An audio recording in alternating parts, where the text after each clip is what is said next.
Hello friends, welcome back to my channel. कैसे हैं आप सब? आशा करती हूँ कि आप सब अच्छे होंगे। और जैसा कि लास्ट वीडियो में आप लोगों ने काफ़ी कमेंट किए हैं इस चीज़ को लेकर के कि पीसीएस पर स्ट्रैटेजी बताइए, और दूसरी चीज़ टारगेट्स दीजिए, आप 30 डेज़ में किस तरह से पढ़ें। तो यही सारी चीज़ों पर इस वीडियो में बात करने वाले हैं। लेकिन उससे पहले आप लोगों ने बहुत सारे कमेंट किए थे पेपर लीक को लेकर के।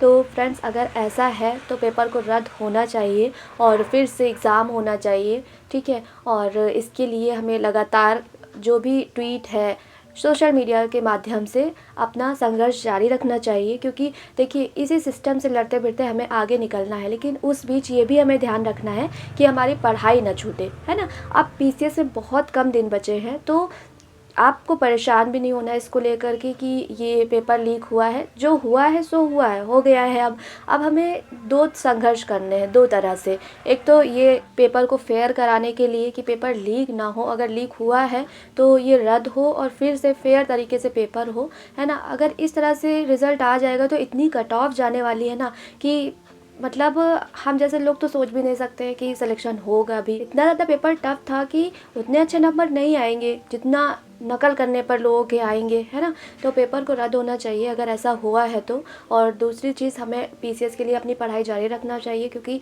अगर हमें कुछ करना है तो पढ़ाई को जारी रखना पड़ेगा, तभी हमारा सिलेक्शन होगा। ये आप लोग भी जानते हैं अच्छी तरह से। तो सारी टेंशन को दूर रखते हुए, जैसे मेरा भी 2 दिन से बहुत मन ख़राब था कि मतलब इतना मेहनत किया है, क्या हो गया है ये। तो इस वजह से मैंने वीडियो भी नहीं बनाई, क्योंकि मन अच्छा नहीं होता है तो सही से बात करने का मन नहीं करता है किसी से, ये आप भी समझ सकते हैं, है ना। लेकिन आज मैंने थोड़ा अपने आप को फिर से तैयार किया कि नहीं, अभी पीसीएस का एग्ज़ाम आ रहा है, इन सब जो हुआ सो हुआ, अब तो वो हो ही गया है ना। लेकिन आगे के लिए अपने आप को तैयार करना है तो पढ़ना पड़ेगा। तो इस वजह से मैं आप लोगों को भी यही सारी चीज़ें बता रही हूँ, जो मैं करती हूँ वही मैं बताती हूँ। और आज की वीडियो में भी यही चीज़ें मैं आपके साथ शेयर करने वाली हूँ, ठीक है। तो वीडियो को पूरा देखिएगा, आपको काफ़ी सारी चीज़ें समझ में आएंगी।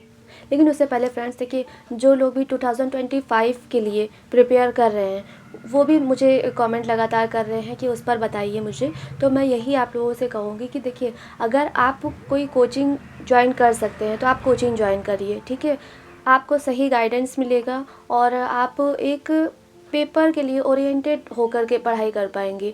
और जो लोग नहीं ज्वाइन कर सकते हैं वो अपना पूरा हॉलिस्टिक वे में स्ट्रेटजी बनाएं। ये नहीं कि सिर्फ प्री के ऊपर फोकस करें, प्री और मेन दोनों चीज़ों को ले करके आप अच्छा सिलेबस अपना देख करके उस पर आप अपनी स्ट्रेटजी अच्छे से बनाइए, ठीक है। और उस हिसाब से अपनी पढ़ाई करिए। बुक्स मैंने बताई हुई हैं पहले भी, ठीक है। आप एक बुक लिस्ट वाली वीडियो मेरी देख लीजिए, वही सारी बुक्स है। स्टैंडर्ड बुक को पढ़ने की आदत डालिए, क्योंकि सिलेक्शन एट लास्ट उसी से ही होना है ना। तो आप अपना बुक को पढ़िए अच्छी तरह से सारी, फिर आप शॉर्ट नोट्स बनाइए। अगर चीज़ें नहीं समझ में आ रही तो आप मुझे कमेंट करिएगा, मैं 2025 वालों के लिए भी बना दूंगी। लेकिन 2024 में जो प्री देने वाले हैं, अब 1 महीना बचा हुआ है उसके लिए, तो उसमें मैं यही कहूँगी कि देखिए, अभी आपने आरओ का एग्ज़ाम दिया है तो काफ़ी चीज़ें पढ़ी होंगी आपने। तो आपको अब ये करना है कि आप पहले खुद पेपर और पेन लेकर के बैठिए, उसमें लिखिए कि आपने क्या क्या चीज़ें पढ़ ली हैं। और जब आप आरओ का एग्ज़ाम दे रहे थे तो आपको कहाँ कहाँ कमी लग रही थी, किस सब्जेक्ट में आपकी ऐसा लग रहा था कि हाँ ये थोड़ा सा अच्छे से पढ़ लेना चाहिए था, है ना। आपने एग्ज़ाम अभी दिया है तो आपको याद होगा सारी चीज़ें। आप पेपर को देखिए, आप हर सब्जेक्ट को देखिए कि इस सब्जेक्ट से ये वाला क्वेश्चन आया था तो मैंने ये नहीं पढ़ा है, इसको मुझे पढ़ लेना चाहिए, है ना। सबकी अपनी इंडिविजुअल अप्रोच होती है। मैं आपको एक बेसिक बता सकती हूँ, मैं बता दूंगी कि हाँ ये चीज़ें पढ़नी है, इनको नहीं छोड़ना है, ठीक है। तो वो आप पढ़ लीजिएगा उस हिसाब से। लेकिन आपने अभी तक जितना पढ़ा है उस पर आप पहले खुद एनालिसिस करिए बैठ करके, ठीक है। फिर उसके बाद आप बाकी चीज़ों को पढ़िए। अगर जो दृष्टि की करंट नहीं पढ़ पाया है ना, जो आई वाली आती है घटना चक्र की, वो पढ़ लीजिए। और जो सब्जेक्ट रह गया था वो पढ़िए। सी सैट पहले देखिए, है ना। अभी मैं आपको दिखाऊंगी अपने ऊपर रख करके कि मैंने किस तरह से क्या चीज़ें पढ़ी हुई हैं और अब मुझे क्या पढ़ना है, कैसे पढ़ना है, मैंने किस तरह से अपना निकाला हुआ है, ठीक है। तो वो आप देखिएगा, उस हिसाब से आप समझिएगा। ना हो तो आप कमेंट में यहीं पर लिखिएगा कि मेरा ये छूटा है, ये छूटा है, ये करना है, ये करना है ना। जितना ध्यान देते हैं हम, जितना तुरंत चीज़ों को एनालिसिस कर लेते हैं ना, उतना अच्छा होता है। जितना टाइम लगाएंगे, आप टाइम है ही नहीं लगाने के लिए, है ना। तो आज ही आप ये करिए कि अपनी सारी चीज़ें निकाल लीजिए कि हमें क्या क्या पढ़ना है, ठीक है। देखिए फ्रेंड्स, मुझे क्या क्या करना है अभी। मैंने जैसे ये करंट जो दृष्टि है घटना चक्र वाली, वो अभी मेन चीज़ें पढ़ी थी, सारी चीज़ें नहीं देखी थी, तो उसको मुझे देखना है थोड़ा सा और अच्छी तरह से, है ना। फिर उसके बाद एंशिएंट हिस्ट्री मैंने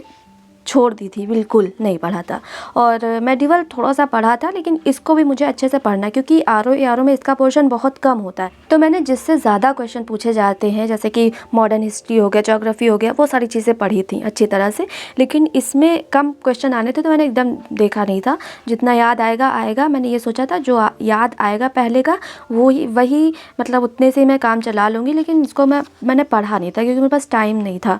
और फिर उसके बाद यूपी मुझे पढ़ना है। मैंने प्री ओरिएंटेड अच्छे से पढ़ लिया था आर ओ में, तो मुझे प्री के हिसाब से नहीं उतना ज़्यादा देखना है क्योंकि अच्छे से पढ़ा हुआ है एक बार मेरा। और मुझे पेपर 5 और 6 को लेकर के थोड़ा सा देखना है इसको, कि मैं इधर कितना मैं इसको कवर कर सकती हूँ, है ना। जो भी मुझे जितना भी यूपी में पढ़ना होगा, तो मैं इस पर बेस्ड पढ़ाई करूँगी अपनी यूपी के लिए। और दूसरी चीज़, मुझे PYQ देखना है। मेरे पास बुक पुरानी है PYQ की बुक, मुझे लेनी है। आपके पास भी अगर ना हो तो आप ले लीजिएगा, क्योंकि CSAT आपको लगाना ही पड़ेगा PYQ। और दूसरी चीज़, PYQ का रोल कितना इंपॉर्टेंट है आपने देख लिया होगा आर ओ एग्ज़ाम में भी, है ना। कई क्वेश्चन आए हुए हैं PYQ के, तो इसको बहुत ही ज़्यादा इंपॉर्टेंट है, सीरियसली लीजिएगा। और बुक नहीं है तो बुक ले लीजिएगा, ठीक है। मुझे भी लेनी है, मैं भी लूँगी नई, क्योंकि मेरे पास पुरानी है, उसमें लास्ट ईयर का 2022 का भी नहीं है, 2023 का भी नहीं है, तो मुझे लेना पड़ेगा। और CSAT मुझे भी देखना पड़ेगा, क्योंकि हर बार मेरी जो सांसें अटकती हैं ना, वो इसी में अटकती हैं कि ये क्वालिफाई होगा कि नहीं होगा। GS तो हो जाता है, इसमें मैं बहुत डरी हुई रहती हूँ कि पता नहीं होगा कि नहीं होगा। ये अगर क्वालिफाई नहीं होगा तो फिर हो नहीं पाएगा, तो इसको भी मुझे थोड़ा सा अभी देखना है। तो आप भी इसी तरह से देखिए कि CSAT में आपका कितना पोर्शन क्या इंपॉर्टेंट है। हिंदी तो नहीं पढ़नी पड़ेगी, हिंदी आर ओ के लिए इतनी पढ़ ली है कि हो जाएगा इसमें, जितना भी हिंदी का आएगा। आप अपना देख लीजिएगा। रीजनिंग अगर आपने नहीं पढ़ी हुई है सही से, तो रीजनिंग पढ़ लीजिएगा, क्योंकि रीजनिंग के भी अगर आपने आर ओ के लिए पढ़ी होगी तो वो भी हो जाएगा इससे। और मुझे ना जब एग्ज़ाम में दे रही होती हूँ, तो पता नहीं क्या है कि मुझसे हो नहीं पाते हैं रीजनिंग के क्वेश्चन, जो सीरीज़ वाले होते हैं। बड़ा मतलब उसमें दिमाग लगाना पड़ता है। तो मेरा जो CSAT क्वालिफाई होता है, वो इंटरपर्सनल स्किल से क्वालिफाई होता है। मैं उसके अच्छे खासे क्वेश्चन सही कर लेती हूँ, तो ये CSAT अच्छे से क्वालिफाई हो जाता है। तो मुझे वो अपना देखना है। साइंस में मेरा बायो वाला पोर्शन हुआ था, मुझे थोड़ा सा फिजिक्स और केमिस्ट्री के जो प्री में क्वेश्चन आते हैं वो मुझे पढ़ना है।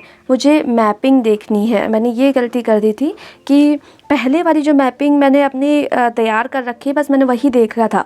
करंट अफेयर्स में जो भी लोकेशंस आ रही हैं इम्पॉर्टेंट हैं, वो मैंने नहीं देखी थी। अभी मुझे मिडल ईस्ट के जो कंट्रीज़ हैं उनको देखना है, तो आप भी इसको देख लीजिएगा अच्छे से। और बजट मुझे 2024 का पढ़ना है। 2023 का तो तैयार है, लेकिन आ चुका है, जैसे 1 फरवरी को आ गया है। तो बाई चांस 17 मार्च को अगर एग्ज़ाम हो रहा है, तो हो सकता है कि मतलब पूछ लिया जाए, है ना। काफ़ी 1 महीने का गैप है, तो एक आधे क्वेश्चन हो सकता है कि पूछ ले। तो मुझे इसको देखना है, रिस्क नहीं लेना है, ठीक है। काम ही आना है ना। पढ़ लूँगी तो काम ही आएगा मुझे। तो ये सारी चीज़ें मुझे देखनी, मैंने ये अपना तैयार किया है कि इतनी चीज़ें पहले मुझे देखनी है इधर, फिर उसके बाद जो चीज़ें बची हुई हैं उसको फिर से मैं रिवाइज़ करूँगी। तो आप भी अपना इसी तरह से निकालिए, बैठिए, एनालिसिस करिए। सबकी अपनी अप्रोच होती है, सबकी अपनी स्ट्रेटजी होती है। आपने जो भी पढ़ा होगा ना, वो आपको पता होगा, मैं भी बता दूँगी, ठीक है। लेकिन पहले आप इस पर काम करिए कि आपको क्या पढ़ना है, क्या नहीं पढ़ना है। आप कमेंट में भी लिख सकते हैं, ठीक है। तो मैं भी देख लूँगी कि किस तरह से आप लोग क्या क्या लिख रहे हैं, तो मैं उस तरह से अपना एक वीडियो बना दूँगी कि प्री के लिए आप सब क्या ना छोड़ें, पढ़ के जाएं, वो मैं बना दूँगी, ठीक है। लेकिन ये आपको डिसाइड करना है कि पहले क्या आपको पढ़ना है, ठीक है। और अगर आप टारगेट कह रहे हैं तो बताइएगा, मैं नेक्स्ट वीडियो में ही टारगेट के लिए भी बना दूँगी, ठीक है, कि क्या क्या चीज़ें जो इम्पॉर्टेंट हैं उसको पर डे के टारगेट में ऐड करके मैं दे दूँ। फ्रेंड्स, जैसा कि मैंने अभी आपको बताया कि आप अपना इतना काम कर लीजिए, अपना एक पेज में अच्छी तरह से लिख लीजिए कि पहले आपको क्या क्या चीज़ें पढ़नी है, क्या क्या आप नहीं पढ़ पाए हैं, और करंट का कौन सा मंथ आप नहीं पढ़ पाए हैं, आपने करंट की दृष्टि पढ़ी है कि नहीं, वही घटना चक्र आई वाली, ठीक है। तो ये सारी चीज़ें, यूपी आपने पढ़ा था कि नहीं करंट में। तो देखिए पीसीएस की अप्रोच आरओ एआरओ से बिल्कुल अलग है। आप जीएस का पेपर देखेंगे तो आपको समझ में आ जाएगा कि जो पीसीएस का एग्ज़ाम होता है उसमें जो कथन कारण वाले क्वेश्चन होते हैं, जिस तरह से आरओ में घुमा करके दिए जाते हैं, ऐसा मतलब बहुत कम होता है। और आरओ एआरओ इसी पर बेस्ड है, कितने घुमाऊ क्वेश्चन थे, है ना। अगर आपको एक पता है ऑप्शन, लेकिन दूसरा वाला इतना कंफ्यूजिंग वाला था कि क्वेश्चन को सही टिक कर पाना बहुत मुश्किल था। बहुत मतलब समझदारी के साथ सोच समझ के इसमें हम कर सकते थे, लेकिन प्री में थोड़ा सा इस तरह से नहीं आता है। इसलिए मैं कह रही हूँ कि आप प्री की टेस्ट सीरीज़ अलग लगाइएगा और साथ में ही प्री के लिए पीवाईक्यू लगाइएगा, है ना। और ये सारा काम आप पहले करिए। आपके पास अगर पीवाईक्यू की बुक नहीं है तो आप उसको लीजिए, फिर उसके बाद आप मुझे कमेंट में बताइएगा कि आपका क्या छूटा है, क्या नहीं छूटा है, ठीक है। फिर मिलते हैं 30 डेज़ के टारगेट के साथ। लेकिन आप अपना जो ये आरओ के लिए है ये ट्वीट करते रहिएगा, ठीक है। सोशल मीडिया के थ्रू अपना जो भी चीज़ें हैं, समर्थन है, आप जितना सपोर्ट कर सकते हैं इस चीज़ को उतना करिएगा, और साथ में पढ़ाई पर भी ध्यान दीजिएगा, ठीक है। मिलते हैं नेक्स्ट वीडियो में, तब तक के लिए सभी को ऑल द बेस्ट और बाय बाय।